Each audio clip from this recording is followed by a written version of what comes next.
Humnoonni garee waraana finxaaleeyyii faannoo irra jireessan harka kennachaa jiraachuutu dhaga'ame. Loltoonni Masrii fi Itoophiyaadha nagaya Somaaliyaa eegsisuu Somaaliyaa jiran akka wal lolan hin hayyamnu jechuudhaan akka waan loltoonni Itoophiyaa fi Masrii wal loluuf karoora qabanitti pirezidaantiin Somaaliyaa gaafii fi deebii miidiyaalee waliin godhan dubbate. Itoophiyaatti ministeerri dhimma alaa Ameerikaa Ervin Masingaan lammiileen Ameerikaa Itoophiyaa keessa jiraatan seera immigireeshinii Itoophiyaa akka eegan akeekkachiisetti jira. Daawwattoota fi hordoftoota lammii miidiyaa kanneen asirratti dhageessan matootii oduu teenyaa irraatii amma bal'ina oduu isinitti himnaatii hanga dhumaatti hordofuu hin dagatina.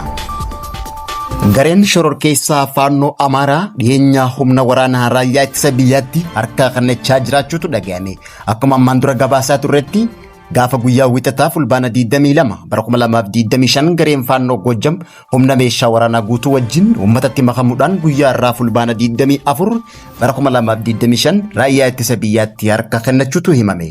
Akka gareen waraanaa faannoo Amaaraa harka kennatan kunneen ja'anitti yaamicha uummata isaanii kabajuun karaa nagaa filachuu fi waraanaan waan tokkolleen akka hin danda'amne amananii galuu himan.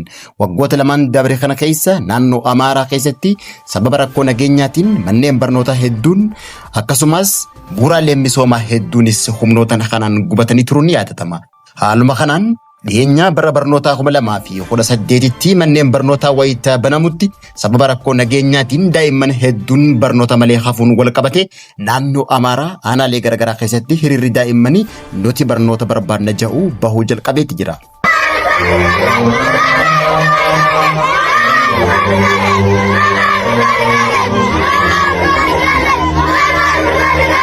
Harka kennachuu fi karaa nagaatiin galaa jiraachuu humnoota faannoo Amaaraa kanaan manneen barnootaa naannoo tokko tokkotti fooyyeensa nageenyaa mul'ateenis banamaa jiraachuu dhaga'ame.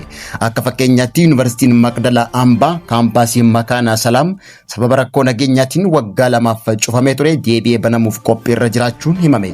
Naannoo Amaaraa godina Walloo Kibbaatti kan argamu mooraa Yuunivarsiitiin Maqdalaa Ambaa waggaa lamaaf cufamee ture amma banamee barattoota simachuudhaaf qophiirra jiraachuu diiniin Yuunivarsiitiin Maqdalaa Ambaa damee Makaana Salaam Abdurrahman Awwal himeeti jira. Sababa walitti bu'insa humnoota nageenyaa mootummaatii fi hidhattoota faannoo naannoo sanitti adeemsifamaa tureen waggoota lamaan dabraniif hojii addaan citee akka ture ibsuudhaan amma barattoonni gaafa fulbaana 15 jechuun guyyaa borurraa jalqabee yaamicha kan taasifamuuf ta'uu beeksiseeti jira. Biyyoonni lamaan wal loluyyuu barbaadan Somaaliyaa keessatti odoo hin taane dirree biraatti waliif bahuu danda'an ka jedhu pirezidaantiin Somaaliyaa Hassan Sheikh Mahmud gareen loltoota lameenii loltoota Itoophiyaa fi Masrii wal loluudhaaf iddoon loltoonni lamaan itti bobbaafaman kiiloomeetira 100 walirraa waan fagaatuuf carraa wal arganii wal loluu isaanii xiqqaadha jechuudhaan BBC irratti dubbate. Sababni Masriin Itoophiyaa jeequu dandeessuuf akkasumas Itoophiyaan loltoota Masrii Somaaliyaa keessatti bobba'anii nagaa kabachiisaa jiran jeequuf tokkollee waan jiru natti hin fakkaatu jechuudhaan haasawa siyaasaa bareedaa Hassan Sheikh Mahmud BBC waliin guyyaa kaleessaa taasiseet jira. Pirezidaantiin Somaaliyaa Hassan Sheikh Mahmud eega Itoophiyaa fi Soomaaliyaan dhimma hulaa galaanaa biyya Itoophiyaa wajjin bishaan irratti kan wal dhabde Masrii waliin hariiroo dippiloomaasii gaarii uumuun ni yaadatama. Haa ta'uutii malee wal dhabdeen Somaaliyaa fi Itoophiyaadha jaarsummaa biyya Turkiitiin yeroo lammeessaaf marii ta'aniin Ankaraatti dhumattee turte. Araarri Somaaliyaa fi Itoophiyaa Ankaraatti dhumatullee Itoophiyaan hulaa galaanaa karaa seera qabeessa qofaan argatti malee Itoophiyaan hulaa galaanaa yoomitti akka argattu wanti murame hin jiru. Pirezidaantiin Somaaliyaa marii araaraa boodaas hariiroo dippiloomaasii biyyoota faallaa Itoophiyaan bishaan irratti wal dhaban Eertiraa fi Masrii waliin hariiroo waraanaa uumuun waraanni Somaaliyaa gariin Masriitti leenjii xumuruun Somaaliyaatti deebi'an. Achi booda Masriillee yeroo jalqabaatiif nagaa kabachiisaa gamtaa Afrikaa jalatti Somaaliyaadhaaf waraana erguun hariiroo tanaan booda ta'uu isaati.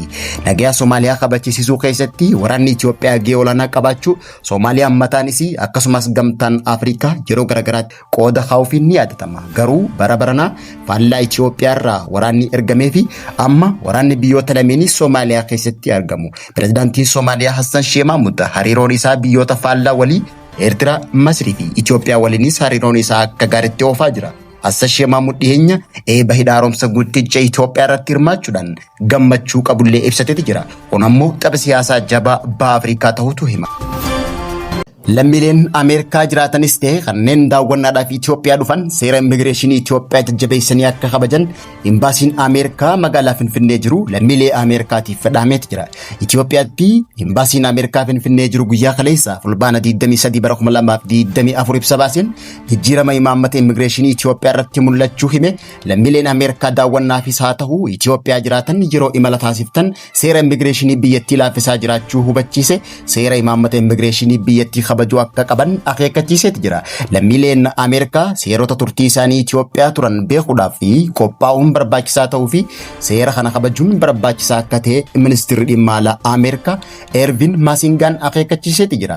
Kana malees ambaasaadar Maasingaan lammiileen Ameerikaa viizaa isaanii yeroo dheeraa turuu isaaniitiin adabaman hanga adabbii guutuu dolara Ameerikaatiin kafalanitti akka biyyaa hin baane hooggantoonni immigireeshinii Itoophiyaa dhorkuu akka danda'an hubachiiseet jira. Akkasumas imbaasiin Ameerikaa adabbii maallaqaa kana kafaluuf liqii kennuudhaaf hayyama akka hin qabne ibseet jira.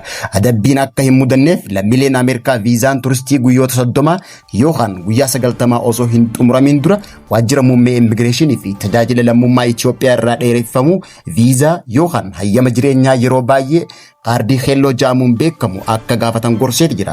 Ijoolleen lammiilee biyya alaa kanneen Itoophiyaa keessatti dhalatanii fi paaspoortii Ameerikaa isaanii akka bifa eenyummaa isaanii qofatti fayyadaman dabalate adabbii viizaa yeroo dheeraa turu kan jiraatu ta'uunis ibseet jira. Namni lammii Ameerikaa ta'e tokko Itoophiyaa keessa jiraachuudhaaf paaspoortii Ameerikaa irratti viizaa Itoophiyaa yookaan yeloo kaardii seera qabeessa ta'e qabaachuu akka qabus Itoophiyaatti ministeerri dhimma alaa Ameerikaa Ervin Maasingaan hubachiiseet jira. Egaan daawwattootaa fi kabajamtoota hordoftoota lammii miidiyaa irraa oduun yeroo kanaaf qabannee dhiyaanne kanan gammaatti hordofaa turtanii turtii gaarii.